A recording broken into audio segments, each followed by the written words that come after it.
Dear friends, this is Dr. M. Alexander from MAG TNPSC Academy. Let us discuss key current affairs for November 26, 2024. The Tamil Nadu State Council for Science and Technology is implementing a special scheme titled Program to Bridge the Funding Gap for Research Students in Colleges. Under this scheme, full-time PhD research students studying in colleges are encouraged with a monthly research grant of rupees 10,000 for 2 years and an additional annual grant of rupees 30,000 for other expenses. Currently, 10 research students are receiving financial assistance under this program. Students interested in joining the program must have published at least 2 research articles in recognized journals to be eligible. To strengthen the ecosystem for new discoveries and entrepreneurship in India, the Atal Innovation Mission 2.0 aim has been launched by the Niti Aayog. This initiative aims to foster innovation and entrepreneurship across the country.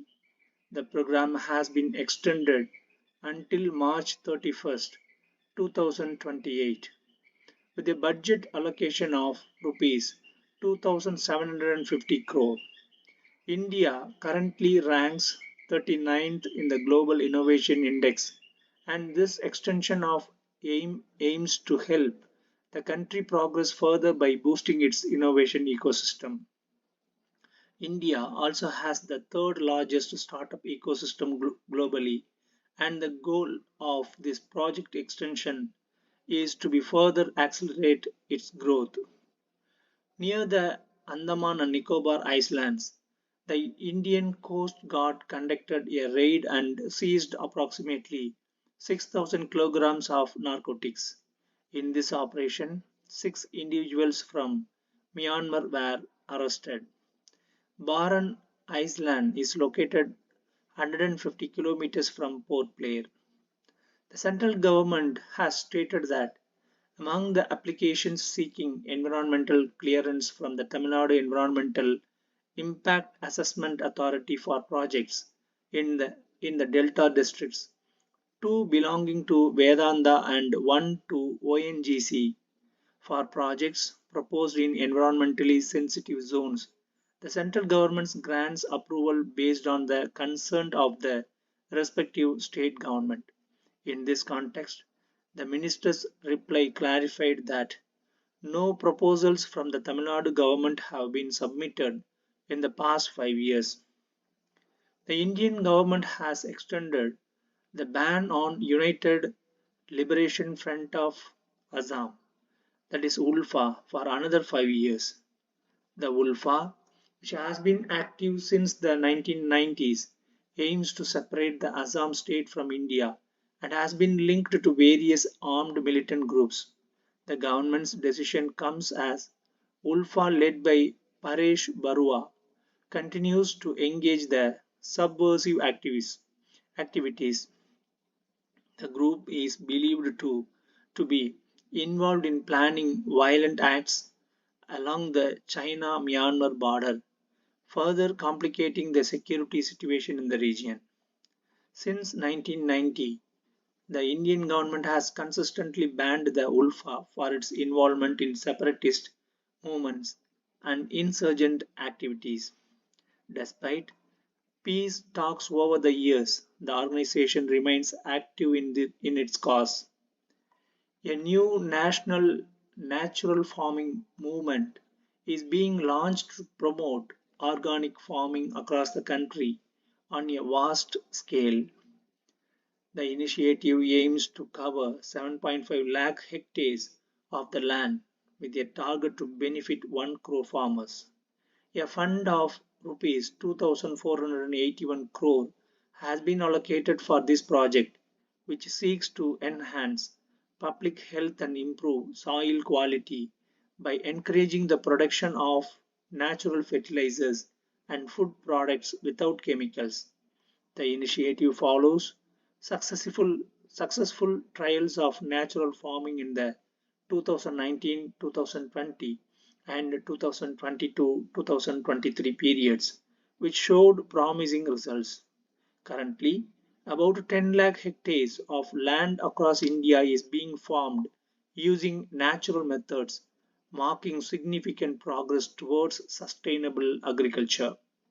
The Central Cabinet Committee on Economic Affairs has approved the establishment of two significant hydropower plants in the Shiyomi district of Arunachal Pradesh with an investment of rupees 1750 crore and 1939 crore respectively.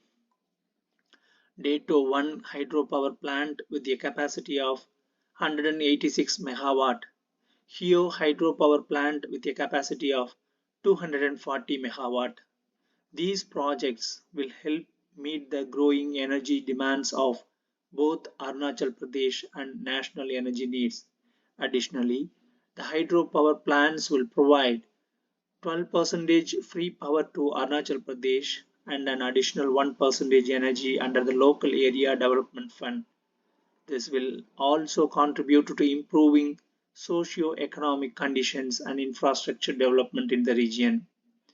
As the winter session of Parliament began, the opposition parties engaged in continuous protests, raising various issues including allegations of bribery against industrialist Adani by the US Department of Justice. Following this, both the Lok Sabha and the Rajya Sabha were adjourned without conducting any business. Indian Constitution 75th Anniversary.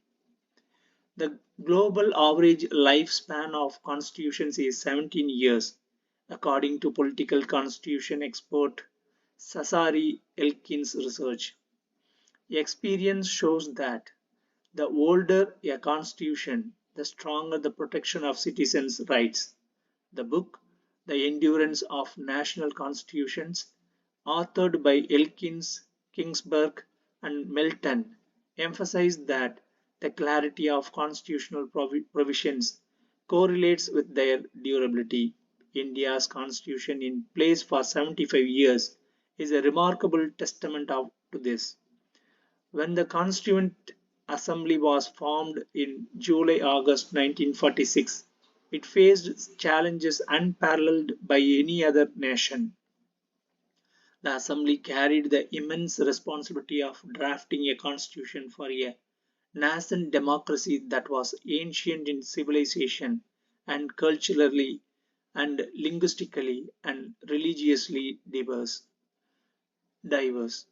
After 75 years, the Indian Constitution remains a symbol of national consensus of citizens' rights, the scope of government authority, federalism, and parliamentary democracy. Its preamble serves as a guiding beacon for India's democratic journey. The preamble articulates four fundamental principles: justice, liberty, equality, and fraternity, and establishes India as a sovereign and democratic republic. Initially proposed by Dr. B.R. Ambedkar, the preamble was later amended during the emergency under Indira Gandhi's regime to include socialist and secular, which the Supreme Court has upheld. Key features of the Indian Constitution. Comprehensive framework. With 395 articles, 8 schedules, and 145,000 words, the Indian Constitution is 30 times larger than the US Constitution. It incorporates the best features of global constitutions. Deliberative process. Drafted by 389 members under the leadership of Dr. Rajendra Prasad and meticulously debated by the Constituent Assembly, each provision was shaped with foresight, flexibility, and resilience. Over the past 75 years, the Constitution has undergone 106 amendments reflecting its adaptability to societal changes. Judicial safeguards. Landmark cases like Kesavananda Bharati case 1973 established the basic structure doctrine limiting Parliament's power to amend the Constitution. Maneka Gandhi case 1978 strengthened individual liberty and the right to life. Vishaka case 1997 addressed workplace sexual harassment. Justice Puttasamy case 2017 declared the right to privacy as a fundamental right. Contributions from Tamil Nadu. Members from Tamil Nadu including P. Kakkan, V. L. Munusami Pillai, Muhammad Ismail Sahib, T. T. Krishnamachari and Alladi Krishnaswamy Iyer played pivotal roles. Dr. Ambedkar himself acknowledged their significant contributions to the Constitution's precision. The Constitution's legacy. The Indian Constitution has not only endured but has thrived as a living document, continually evolving to safeguard the rights of its citizens and adapt to the changing needs of the Republic. Each amendment, including the recent 106th Amendment introducing women's reservation, has paved the way for India's progress. The debates of the Constituent Assembly, compiled into books, showcase the depth of thought and vision that went into shaping this monumental document. In a cabinet meeting led by Prime Minister Narendra Modi, several significant initiatives were approved, including the One Nation, One Subscription scheme, the National Natural Farming Movement, and the establishment of two hydropower projects in Arunachal Pradesh. Additionally, the Atal Innovation Mission extension was also approved. The One Nation, One Subscription scheme aims to expand upon various initiatives in the education sector undertaken over the past decade. This new initiative seeks to provide quality higher education to youth across the nation. It is part of the larger vision to develop India as a leading knowledge hub and promote the research agenda outlined in the new national education policy. The scheme also aligns with the government's goal to foster research and development in universities, colleges, and research labs. Under this program, a fund of rupees 6,000 crore has been allocated for the next 3 years, that is 2025, 2026, and 2027, to support this initiative. The funds will be used to implement a unified subscription model for access to academic journals, articles, and research publications across the country. This initiative will be implemented across 6,300 educational institutions, including autonomous colleges operating under the University Grants Commission, benefiting over 1.8 crore students, teachers, and researchers in this institution. A budget of rupees 7,927 crore has been allocated for the implementation of new railway projects including Jalkhan Manmath, 4th line, 160 kilometers, Pushpal Kandawar 3rd and 4th lines, 131 kilometers, Prayagraj Ratganji Manipur 3rd line, 84 kilometers. These projects will establish a total of 639 kilometers of new railway tracks across the states of Madhya Pradesh, Maharashtra, and Uttar Pradesh. The central government has reported that in the 2023-24 fiscal year, revenue of rupees 8,135 crore was collected from life insurance premiums and rupees 8,263 crore from health insurance premiums under the goods and service tax. Currently, an 18% GST is levied on the premium amounts for both life and health insurance. Opposition members of parliament have insisted the parliamentary debates that the GST collection on insurance premiums should be exempted. To thoroughly examine the details related to the GST levied on life and health insurance premiums, a 13-member committee of ministers have been formed. The central government has reported that rupees 3.55 lakh crore of debt has been recovered under the Insolvency and Bankruptcy Code as of September. A total of 1,060 cases have been resolved under the IBC until September, leading to the recovery of this amount.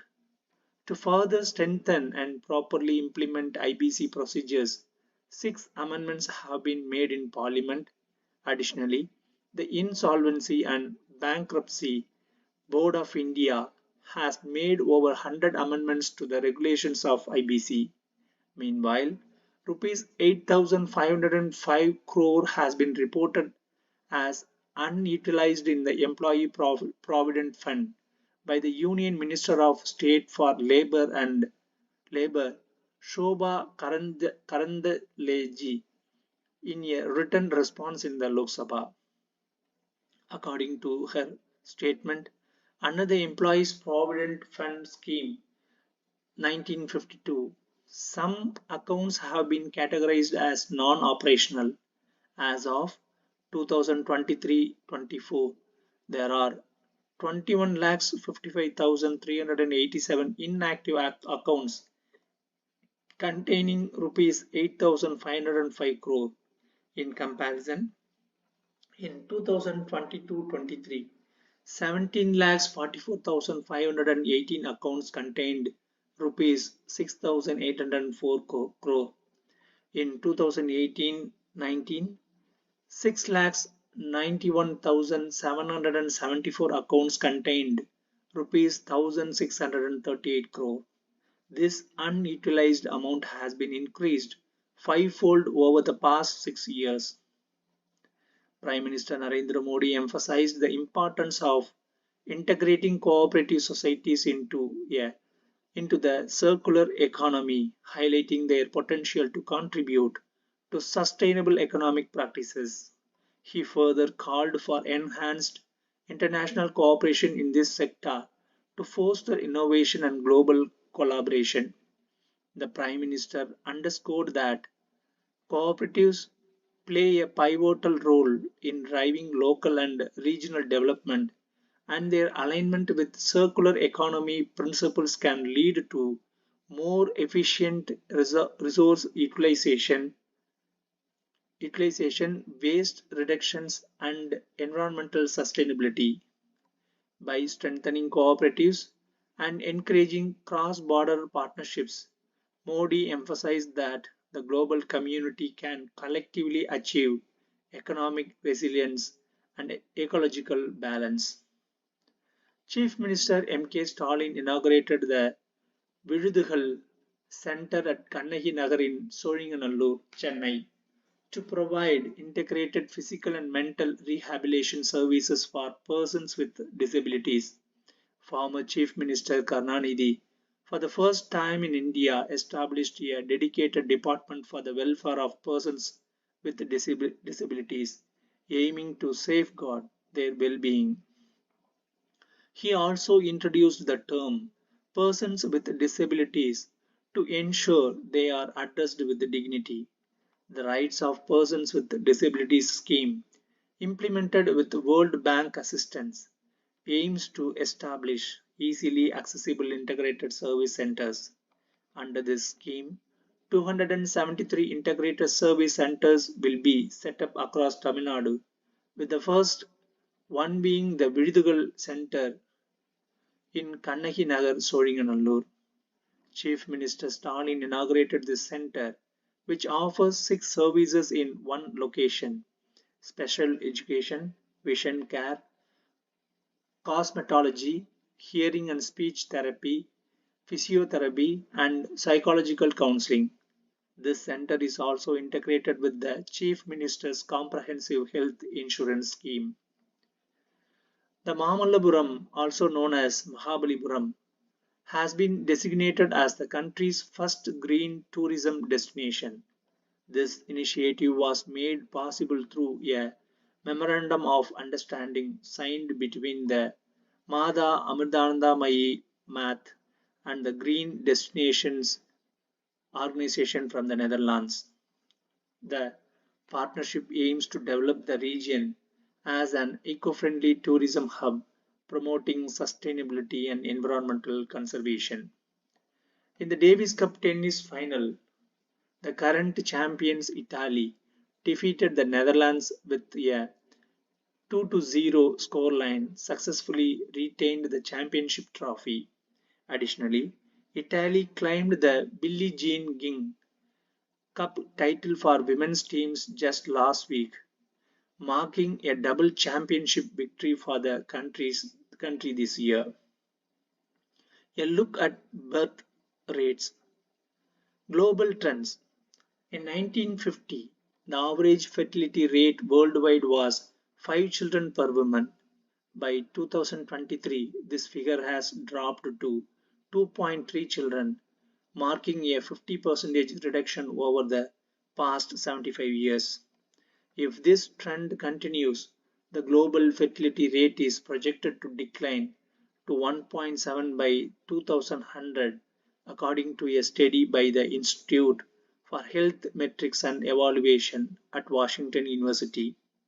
India's fertility rate in the 1950s, India's fertility rate stood at 5.7 children per woman, but it has now reduced to 2.1, close to the replacement level. Despite the decline, India's population growth will continue for the next few years as projected by the United Nations. Population growth rates are expected to drop below 0.5% between 2031 and 2041. Demographic shifts in India. The proportion of youth in the population was 41% in 2011, but it is expected to decrease to 25% by 2041. Conversely, the share of senior citizens, that is 60 plus years, which was 8.6% in 2011, will double by 2041. Between 2023 and 2050, the number of senior citizens in India is expected to more than double, according to UN estimates. Tamil Nadu's elderly population. In Tamil Nadu, the proportion of senior citizens was 10.4% in 2011. By 2041, this number is projected to increase significantly to 22.6%, much higher than the national average. Factors behind declining birth rates.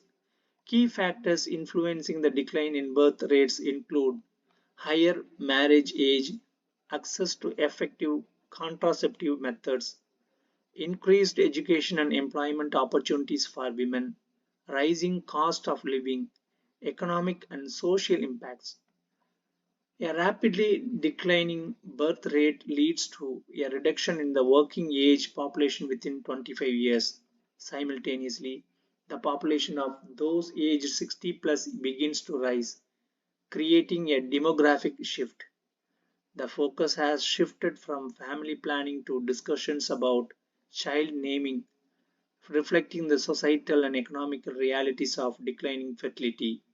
This demographic transition presents both challenges and opportunities for countries, including planning for an aging population while ensuring sustained economic growth. The Chief Minister of Telangana, K. Chandrasekhar Rao, has rejected the rupees 100 crore donation offered by industrialist Gautam Adani for the establishment of a skill development university in the state. This move has sparked controversy as the donation was initially proposed to support educational development in Telangana. Foreign Minister Dr. S. Jaishankar has arrived in Italy for a 3-day visit. He is participating in the G7 foreign ministers meeting being held in the city of Bugili Additionally, Jaishankar participated and spoke at the 10th Central Mediterranean Countries meeting held in Rome. Thank you.